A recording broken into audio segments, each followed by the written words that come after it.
we always come to that place where, regardless of what we learn, what we are reading or studying, that we have to live the conviction, we have to live the life that is now unfolding to us. There is a period in our experience when we may think of ourselves purely as students or initiates. And during this period, we are learning, yes, we are taking in new principles, we are discarding old religious beliefs and superstitions and theories, doctrines. We are learning not to be dependent on anything that exists in the external realm. Use everything as it comes along for good, but not depend on it. We are learning that there is only one power, and that it is only a universal belief in two powers that limits us. We are learning the nature of God. We are learning the nature of prayer. Oh, for the longest while we're learning and learning and learning and unlearning. Learning to let go. But then there comes a period when the thought must come to us, now, what do I do with all this learning? How do I go further than just keep on learning? And that, of course, is the beginning of your real experience when you start to live what you have learned. Now, the first great lesson of the spiritual path is this: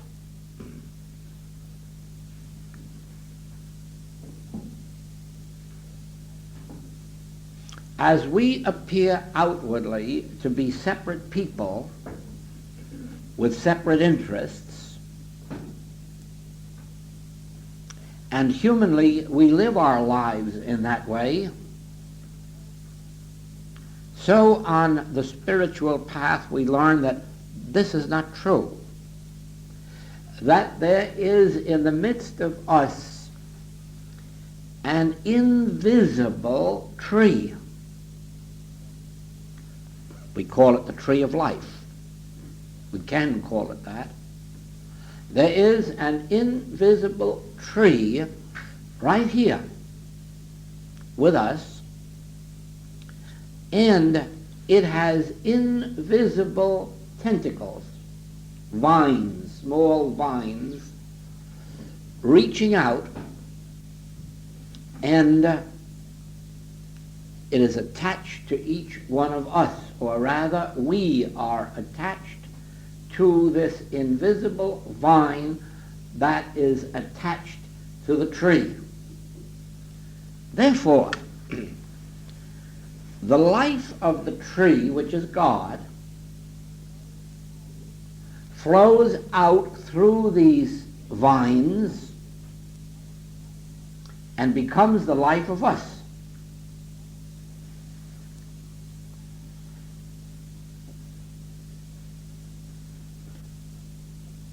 Now see what this does to us. First of all, it breaks down the belief that I am just an individual over here with a life of my own. Because immediately I see that my life is the life of the tree flowing through me, And in that way, I lose concern about my life. I need take no thought for my life, because the life of the tree is my life, and it is doing all of the taking thought. It is concerning itself for me. It knoweth my need before I do. It is its good pleasure to give me the kingdom. Always I see this invisible vine with which I am one, and therefore there really isn't any me to take thought for, because the only me there is the life of the tree. There is no separate me from the tree. There is no separate life from the tree. There is the one life flowing as individual me, as that one life flowing as individual me. Now this is only the first part of the vision, because now I'm beginning to see that I live and move and have my being as really this life of the vine, life of the tree. I live and move and have my being in the good that is flowing from the source. And it is in me as I am in it. This constitutes oneness. Therefore, I can say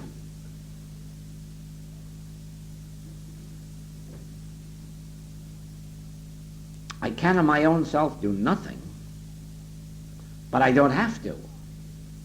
The Father is doing the living of my life. The Father is my life. And I can go further and say the Father is me. Because the life of the Father is my life. The mind of the Father is my mind. The soul of the Father is... There is only the Father and I, and this is one. Not two, one. I am that place where God is individually manifest. Ah, now that I see that,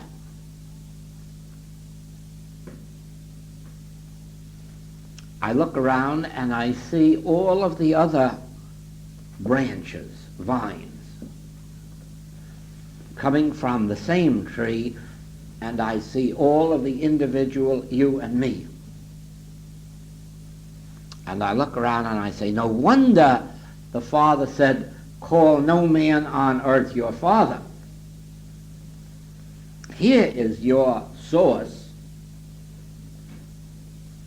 And then I see that here we are, and out here we call ourselves Americans, German, Dutch, English, Spanish, French. How nonsensical.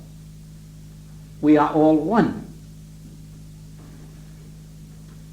The only difference is in the same way that an apple is different from a peach or a pear or a plum.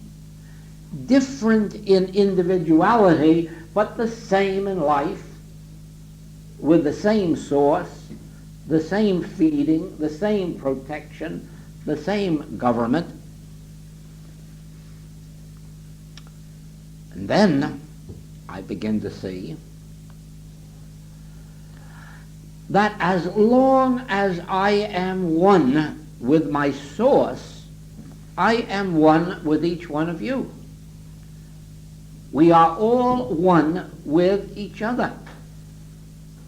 Because the same life flow that is mine is the same life flow that is yours.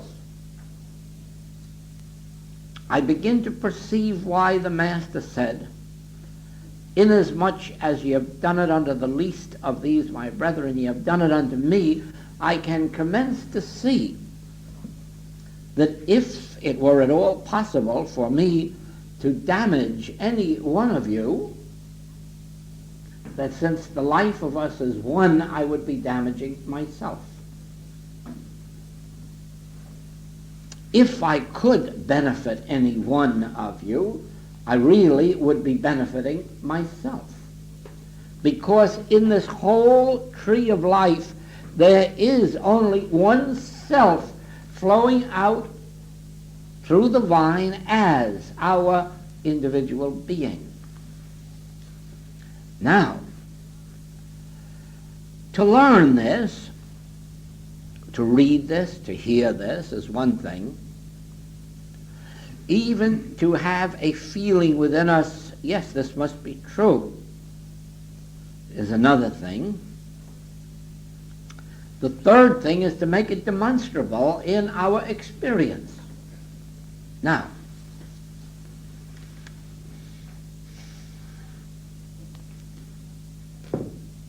the only way in which anything can enter your life's experience is through your consciousness. Nothing can come into your experience except through your consciousness. In other words, if it were raining and you weren't conscious of it, it wouldn't be raining for you. If gold dollars were floating down from the sky and we weren't conscious of it, they would be of no avail to us. If we had big bank accounts and we weren't conscious of it, they would be no avail to us. In other words, nothing exists for us except what we become conscious of, what we become aware of. Therefore, if you would bring the grace of God into your experience, you must consciously open your consciousness to this truth that I and my Father are one. Now, the statement alone can do more harm than good, because it can give you a blind faith in a statement of truth, and that won't help you. When you declare that I and the Father are one, you must have some concrete idea in your mind what that means. You must either visualize this tree of life and the branches and realize that you are one of those branches, and therefore it is true that I and my Father are one. Or you must see the ocean and the waves and realize if I'm a wave, at least I am really the ocean, because there's no place where an ocean ends and a wave begins. The wave is really the ocean itself in a form. Somehow or other, you must have the ability to understand how it is that I and my Father are one. And whether we use the illustration of the tree of life, as Jesus did in the 15th chapter of John, or as the wave is one with the ocean, so I am one with God, or in any other way in which you can make it clear. I have used the example in some of our classwork of glass and a tumbler.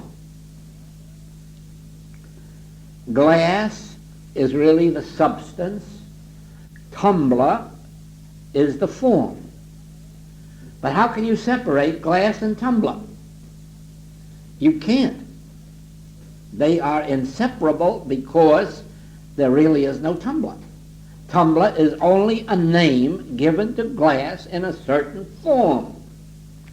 And so it is that the Infinite Way reveals that God appears on earth as man. God is the substance and essence, and man is the form. But really there is no man.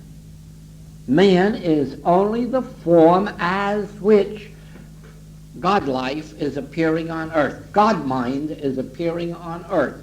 God's soul is appearing on earth. You see? In other words, it's God's way of appearing as individual forms.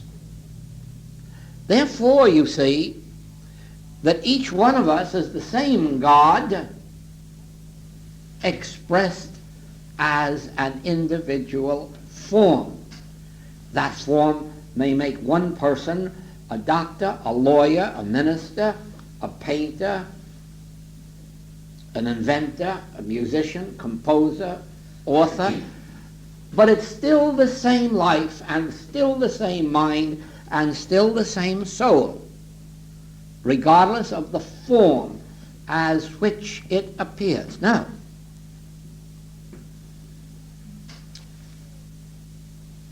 until it becomes as much a part of our life as breathing, we must specifically open ourselves each day to the idea of I and the Father are one, and then follow through in meditation until one of these examples or a whole new one. You see, God is so infinite that you could have a dozen examples that I have never thought of, because they would come to you from the same source that these came to me, from within.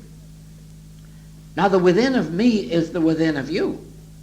When you reach down inside of you, you're reaching into divine consciousness. That's where I reach. Divine consciousness in me is the same divine consciousness in you. We don't each have a separate consciousness any more than we each have a separate life. If the branch of a tree were to reach back for sap, if there's 1,000 branches, don't they all reach back for the same sap? Aren't they all reaching back to the same source? So wouldn't they get the same substance?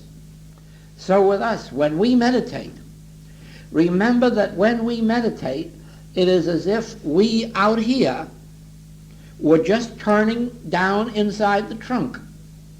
Well, when we get down in there, we're all in the same place. We're all in one place of one mind, drawing up the same wisdom. Now, the question was asked of Joan of Arc, when you hear God speak, does he speak to you in French? And she said, I don't know what language he speaks in. I hear him in French. Well, it is the same with us. God speaks to us in the language of spirit. And you may hear it in Dutch and I will hear it in English and so forth and so on. But the point is, God knows nothing about the language we're hearing. God is speaking in spiritual tongues, and we are interpreting it in whatever form we've built up conditioning since our birth. We have just been conditioning ourselves to hear this language or that language or the other. But what we hear is the same. Why? Because deep down in here is the same consciousness that is deep down in you. You reach in meditation, but you touch the same source that I do. This is the universality and the oneness of consciousness that you have no other place to reach into. You can only reach into consciousness, but when you get there, you're down in the same consciousness I'm in. Therefore, you must bring forth the same message, only you bring it forth in your language or with an example that is more familiar to you. One person brings it forth in businessman's language. Another one brings it forth in, it is like the message of the infinite way. I have written it in the language of Christian mysticism. I could rewrite all of those books, and I could write the same principles in Oriental mysticism or Hebrew mysticism easily, because the principles are all the same. It is only a matter that somebody in India, China, and Japan brought it forth in one way. The Christian mystics brought it forth in another way. But what did they bring forth? The self-same principles. I and the Father are one. There is only one power. There is only one ego. This is as universal as God. It is to be found in the scriptures of all people, doctored up here and there by the conditioned mind of some of those who brought through the message. But if you get behind their conditioning, you will find these same principles, and it has to be that way. Now, when you think of this every day, just remember that you can bring forth as much supply as anybody who has ever lived. Whether that supply is of spiritual wisdom, of art, of literature, of money, of happiness, of health, makes no difference, because all good is embodied in consciousness. It has its source in the divine consciousness. Therefore, to have it, you must bring it up from that consciousness. But remember that when you close your eyes and go down in there, you are in the same room I am. You're in divine consciousness, and you are bringing forth from the same source that I am, or that Jesus was, or that anybody was, any of the mystics, any of the religious leaders who really left a worthwhile message. They all got it in the same place. It came from within themselves, where the kingdom of God is. It came from, and all you have to do is remember, the moment you close your eyes, it is like a branch of a tree looking back into the trunk of the tree. So if 1,000 are looking in, they are all seeing the same thing and drawing forth from the same source. Now,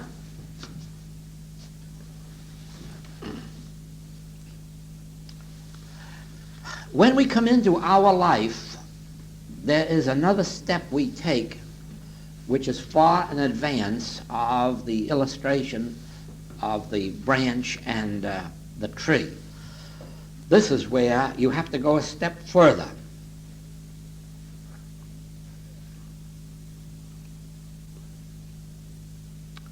My conscious oneness with God, with the source, constitutes my oneness with every individual spiritual idea and being. In other words, the moment I am one with my source, I am one with the spiritual life of every one of you, the spiritual life of everyone on earth. And it is for this reason that no matter where anyone is on earth, eventually those who are at this level of consciousness are drawn to me.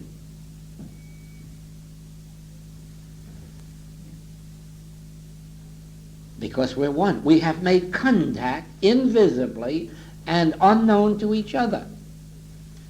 And the strangest thing happens. One person writes, I was in a public library and found this book, and the title stood out like it was in electric lights. And the other one says, my neighbor had this book and says, I don't like it. Maybe you can get something out of it. And it just did something to me. And in the most miraculous ways, people finding a book in a bus. In the end, they end up in my correspondence file. And from every part of the world imaginable. Now, without advertising, without soliciting, without going any place except where we're invited, all this happens from around the world, people that I may never meet. Yet, because we are one, or let me say, because I have found my oneness with my source, everyone necessary to my experience and everyone I can bless must come together with me. It must be, if it's under the law of God, it must be universal. It must mean not merely that they can bless me. It has to be that they can derive a blessing from me. And it doesn't mean that only those who can derive a blessing from me, but who in some way contribute toward my blessing. In other words, as we blend and unite in consciousness, it is a going out and a coming in. It isn't that I'm sitting here pouring out to you who are receiving. But what I am pouring out to you and you are receiving is flowing back. It's flowing back in love. It's flowing back in gratitude. It's flowing back in understanding. There is a flow. Do you see that? Never believe for a minute that anybody is a funnel just pouring out. Because that you see, there'd be no, well, there's no God in that. The only way that you can see God is when you can see this flow, a love that it has to pour out, but it has to flow back. Pour out, flow back. The more it flows out, the stronger it flows back. The same as the harder you hit a ball against the wall, the harder it will come back at you. The more love you can pour out, the more truth you can pour out, the more life you can pour out, the stronger it comes back at you. And there you find that my conscious union with my source, and this must all take place in consciousness, otherwise, even though it's true, it's not happening to me, but as long as I am conscious every day, my oneness with the source constitutes my oneness with all spiritual being and idea. And then the flow takes place. This, incidentally, is the theme of the new book. The world is new? Yes, the world is new, isn't it? Yes, the world is new. The world is new. This is the theme of the book. The world is new, because it was one of the very first of the principles that was given me to show me how this work would develop, because it couldn't develop without an organization. It couldn't develop without a lot of money in back of it. It could have humanly developed that way, but it didn't have a lot of money, and it didn't have a reputation, and it didn't have any. And so it had to do it only by sitting at home and realizing my oneness with God constitutes my oneness. Now I have watched in our experience how our students in the business world, in the artistic world, in the medical world, in every world, have proven the same principle, that as they realize their oneness with their source, that business flowed, or art flowed, or ideas flowed, or whatever it is, or people necessary to their unfoldment, back and forth. But remember, the Master never said the truth would make you free. He said, ye shall know the truth, and the truth will make you free. It is not the truth that makes you free. It is your knowing of it. If the truth would make us free, Jesus would have been riding in automobiles, because the same truth about automobiles existed then as exists now. It was no good because nobody knew that truth. Nobody had drawn it up from deep down within consciousness. Do you see? And so it is that there are great things yet to be revealed to the world. And where are those things? They are in consciousness. But actually, they are in your consciousness and my consciousness, because the minute you close your eyes, we're in the same consciousness. It's one infinite consciousness. Therefore, I can't draw forth inventions because my mind isn't set in that direction. But they are there. If my mind was set in that direction, they would come. I can't draw forth art because my mind isn't set in that direction. But whatever my particular forte is, that I can draw forth. But that doesn't mean that all the other things aren't there too. And so it is, the person who is mechanically inclined will draw forth mechanics, but that doesn't mean that the same spiritual truth isn't in their consciousness. Now, this then must be practiced by you.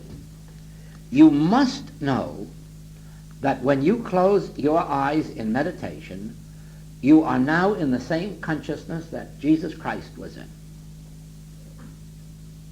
You are in the same consciousness Buddha was in. You are in the same consciousness Lao Tzu was in.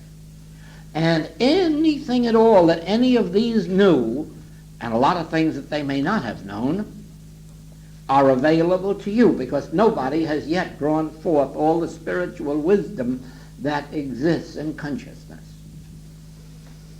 Now, once I realize that when I close my eyes, I am in the divine consciousness, and I am to bring forth infinity, I must take the next step and realize I'm not bringing it forth for myself. There is no plan in the divine kingdom that any one of us have a monopoly on good. Therefore,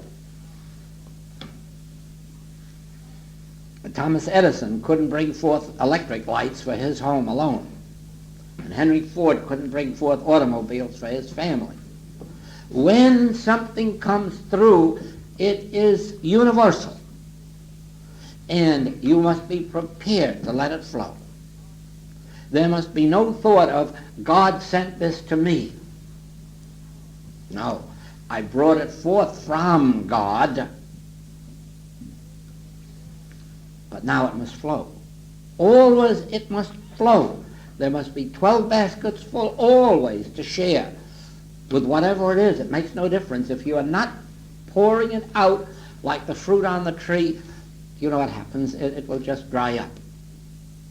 And it will prevent the next crop coming out. Always, whatever we are.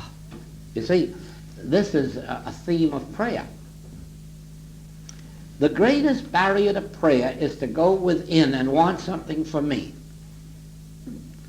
Because there isn't any God in there that knows me. God is just there fulfilling himself, expressing himself. Heaven forbid that it should ever be for me. Because he'd be cutting off the whole world, wouldn't he? No. When I go within, it shouldn't be for me. It should be for the revelation and the unfoldment of whatever God has. And then, whether it's for me or for you, let it come forth. And if it's for you, let's share it. See that? There'll always, because the lesser is included in the greater, as long as I go within for the unfoldment of good without thinking of it as my good, I'll have lots of good unfold that I can share, but because of the other, my own is included in it. In other words, I'm not left out. But I am left out if I go within for me, or if I go within for mine. Just think, if I were to go in and want the health of my child, if there was such a thing as a personal God, can't you hear him laugh and say, why, is your child better than your neighbor's? What is there that I have that's for your child any more than for your neighbor's child? So I can't go in and ask for something for my child. I can only ask for a revelation of whatever children need. Then I have it for my child, but I also have it for all the other children who may come into contact with my experience.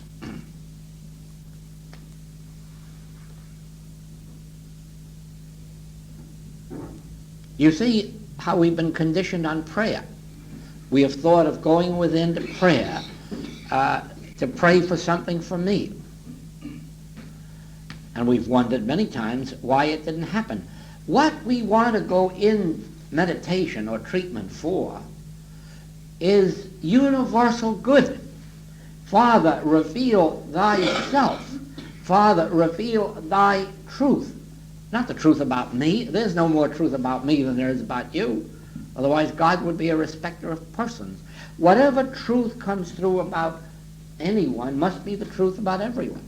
Whatever truth comes about everyone must be the truth about every individual one. Therefore, when we pray, don't pray amiss. Just remember, you've closed your eyes, you've shut the outside world of appearances out, and now you find yourself in the divine consciousness of being, in the infinite consciousness of being. Now don't go in there to bring forth a few coppers. Let a whole diamond mine come out. And if it's too much for you, then just share it, that's all. But don't limit what's going to come out. Don't go in seeking something for some tiny little purpose or some tiny little person. Let God reveal himself in his fullness. And then you'll find that your needs are all taken care of, and you've got these 12 baskets full left to share with others.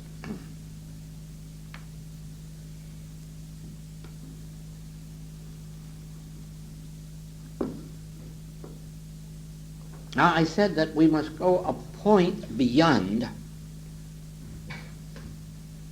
the illustration of the branch and the tree. And here we have to raise ourselves a bit and stop thinking in terms of the material form of the tree.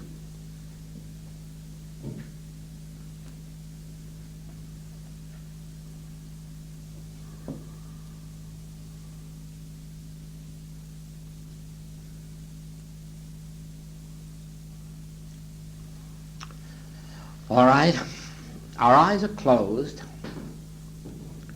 and now we know that we're not turning just within me. Now we know that having closed our eyes to the outside appearance of separateness, that we are really in the consciousness of each other.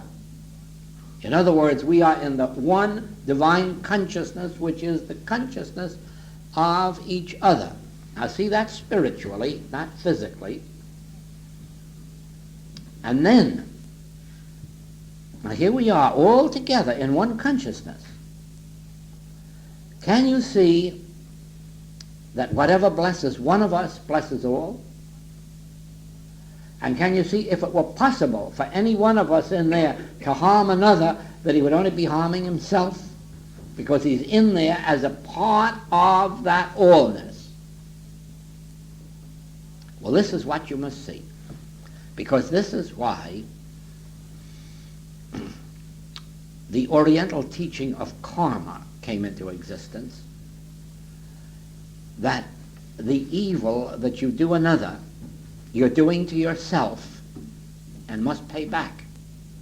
The good that you do to another, you're doing to yourself, and it will come back. And this same teaching was carried over into the teaching of Christ Jesus. And he called it, as ye sow, so shall ye reap. As ye do unto another, it will be done unto you. Now, there is no God deciding this at all. This is a law that we set in motion. And if I am filling my thoughts with truth and love about you, that is what has to come back to me. You don't have any power to withhold it any more than you have power to send it out. I'm the one who has sent it out, and it's going to make a circle. It's going to reach you, go through you, come back to me. But remember that if I send out evil, greed, lust, animality, jealousy, envy, hate, don't you forget that you don't stop it. It has to go to you and through you and around back to me. Why? We're not really two separate beings. All you have to do is close your eyes and know we're right there together in that one in and of, that one infinite consciousness. And so you can see that it would be an utter impossibility to share truth, life, and love with you without it completing the circle. Round and round and round it goes in eternal expression. And so you can see that the moment we let any universal belief of hate, envy, jealousy, malice, we are aiming it at ourselves. There's no God punishing us. Don't ever believe there is. We set in motion the law. Inasmuch as ye have done it unto the least of these, my brethren, ye have set in the law in motion that will come back to you. Inasmuch as ye have not done it unto the least of these, my brethren, ye have set in motion the law that is going to come back to you. You see, it's ye. As ye sow, so shall ye reap. It isn't going to bother your neighbor on either side. It's ye. And it isn't going to be visited on your children unto the third and fourth generation. That's another lot of nonsense. It is going to come back to the individual. Now, while those who have already reached the stage of spiritual unfoldment, where they are no longer indulging the world's degree of sensuality or hate or envy or jealousy or malice, you find whatever you find of that among spiritual students is in a far lesser degree than there is out in the world. But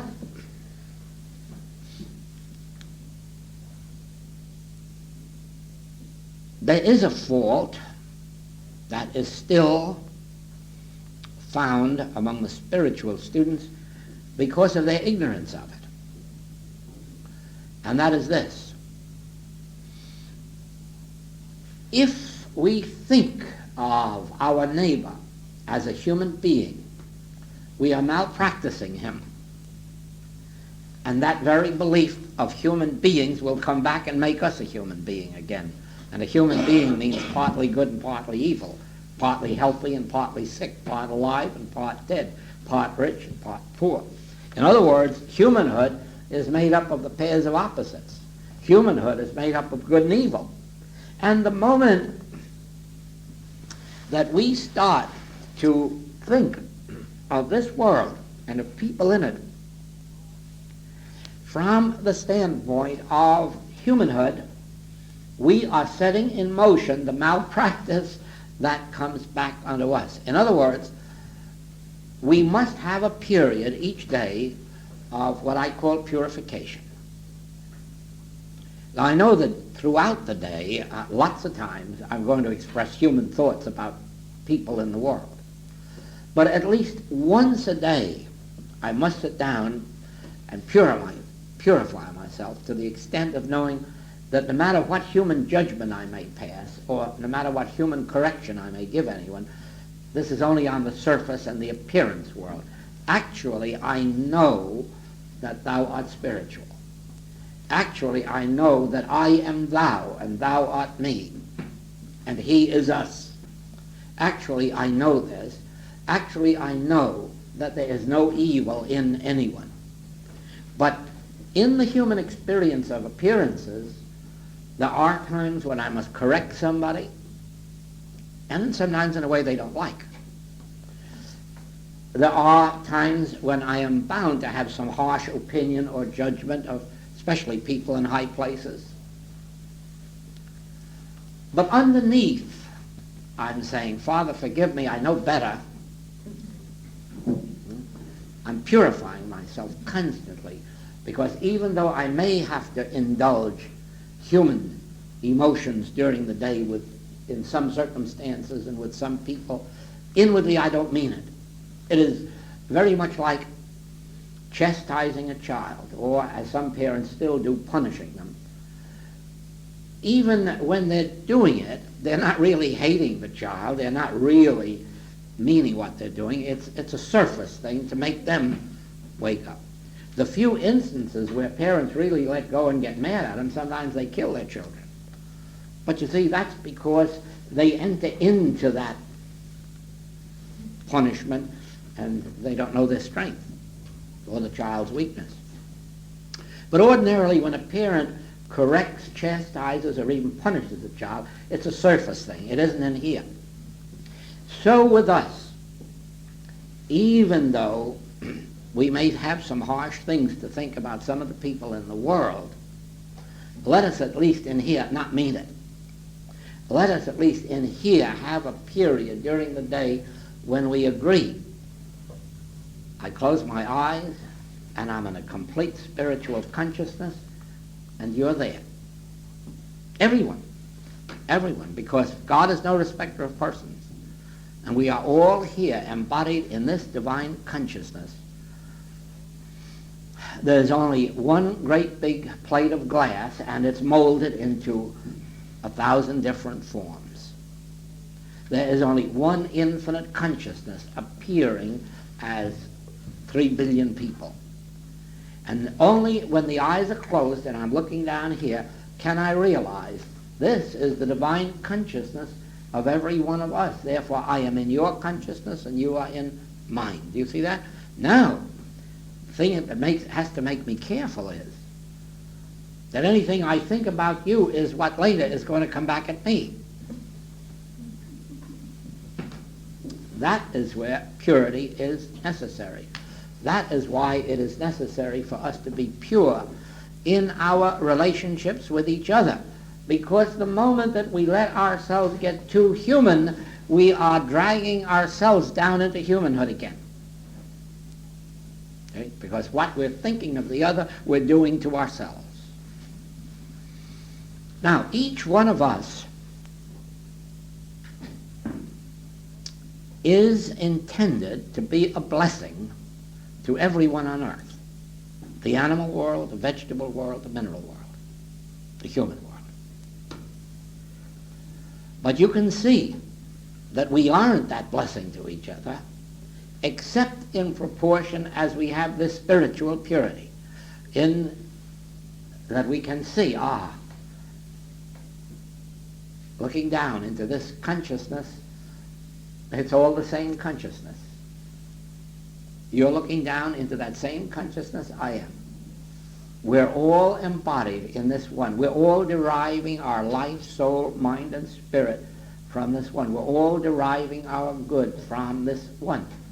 And you see what happens then, that when we open our eyes to the appearance world, and I see you do something wrong, or you see me do something wrong, you can say, Father, forgive him.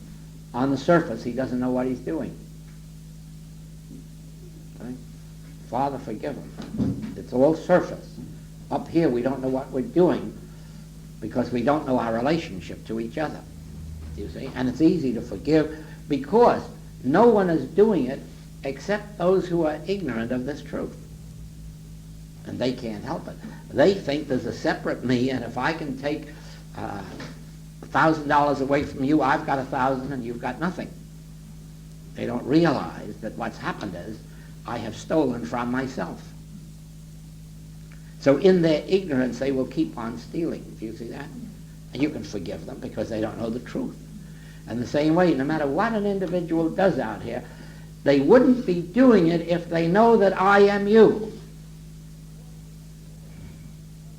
You see? Nor would they be doing it if they knew they could close their eyes and draw up out of here infinity. They wouldn't. They're doing it because they think that's the only way they can get it out here. The spiritual student who is putting into practice now has to have a period every day for realizing my supply is from within. It is the infinite divine consciousness appearing as form. Whether that form is dollars or gulden or pounds doesn't make any difference. Whether that form is a house or an automobile isn't any different.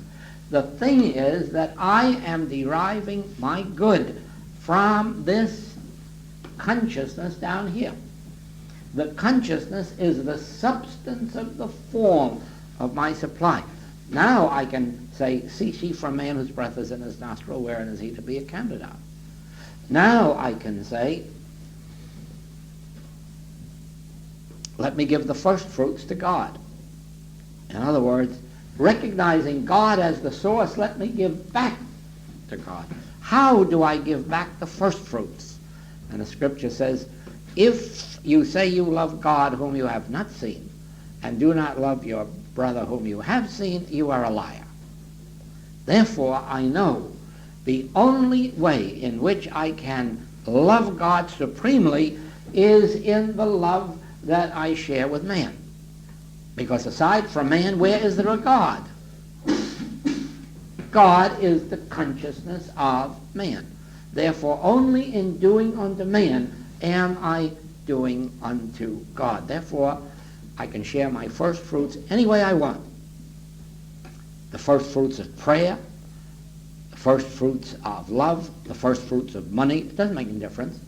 As long as I take the first fruits and share in some way, I'm merely putting back into that infinite source that which is moving around in this circle again. Now the point is tonight that all of the lessons that we learn in this message of the infinite way must be put into practice by us consciously, because only what we consciously put into practice will come back to us as living experience. What we just read or hear that goes in and out is very nice and is better than newspapers and television, but really is not productive of the spiritual life. The spiritual life begins when we begin to put into practice the principles that become clear to us. And it's never good to use a passage of Scripture or truth unless you can see in your mind's eye its meaning. There is a danger in just saying, I and the Father are one. There is a danger in saying, God is my supply.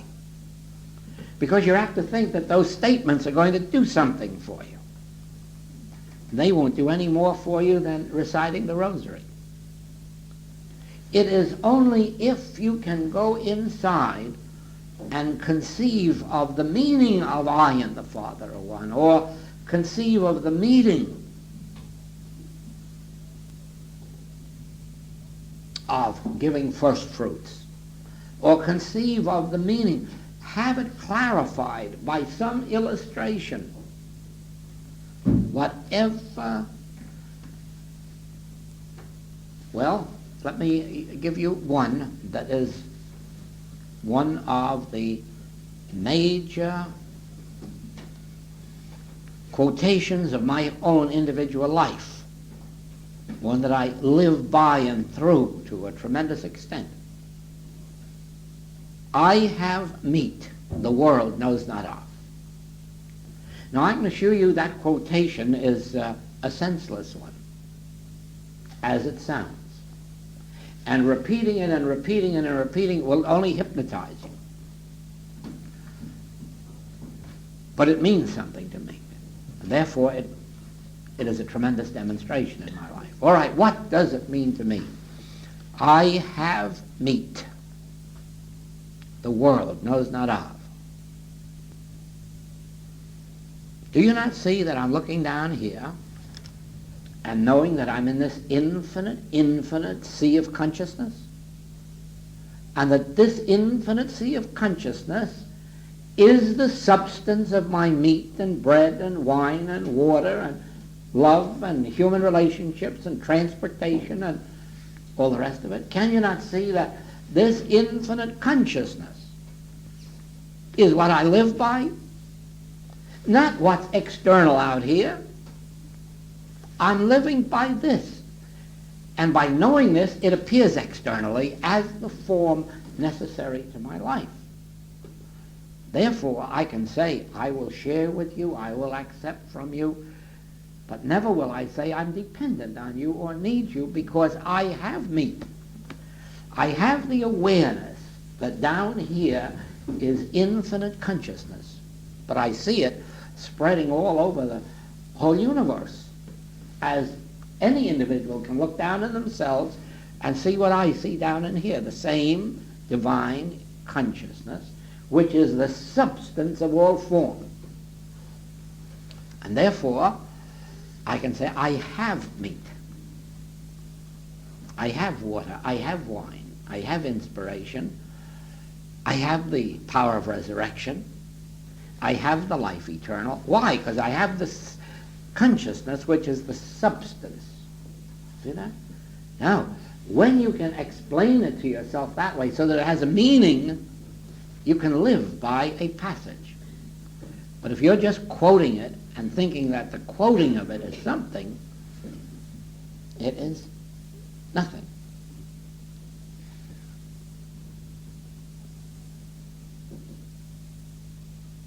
You have to take your passage,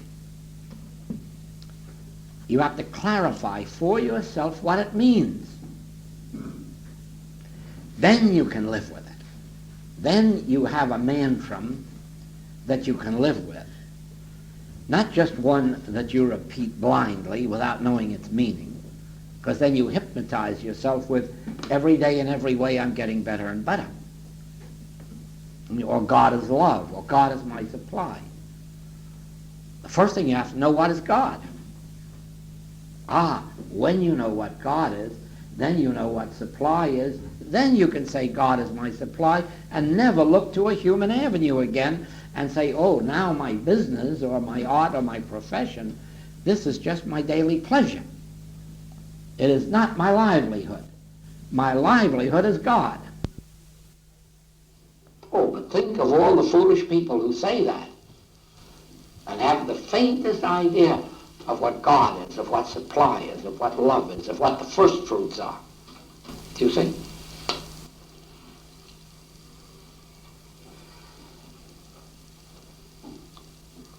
Our great blessing in the infinite way are these tape recorders.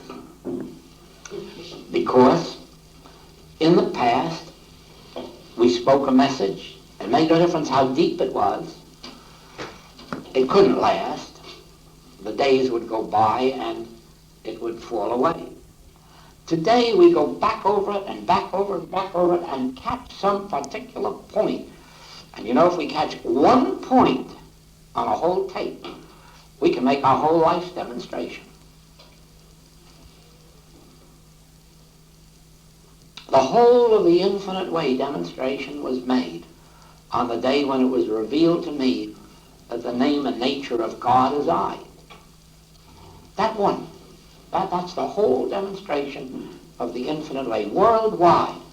And so it is that a person with one unfoldment, Moses made his whole demonstration on one revelation. I am that I am. He never needed another teaching. Jesus never needed another. He only had one teaching, and it's all about I. Thou seest me, thou seest the Father that sent me, for I and the Father are one. I am the meat and the wine and the water. I am the life and the resurrection. I am come that ye might have life and that ye might have it more eternally. His whole demonstration is built around one word. We think that we need everything that's in 20 books. We don't. If we catch 1, 2, 3, our whole life's demonstration is made.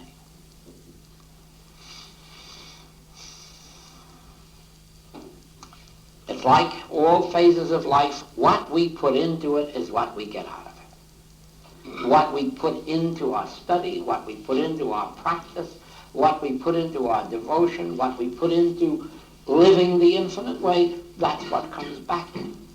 Because here it is, as ye sow, so shall ye reap. Thank you for this wonderful opportunity. Thank you, thank you, thank you. Thank you.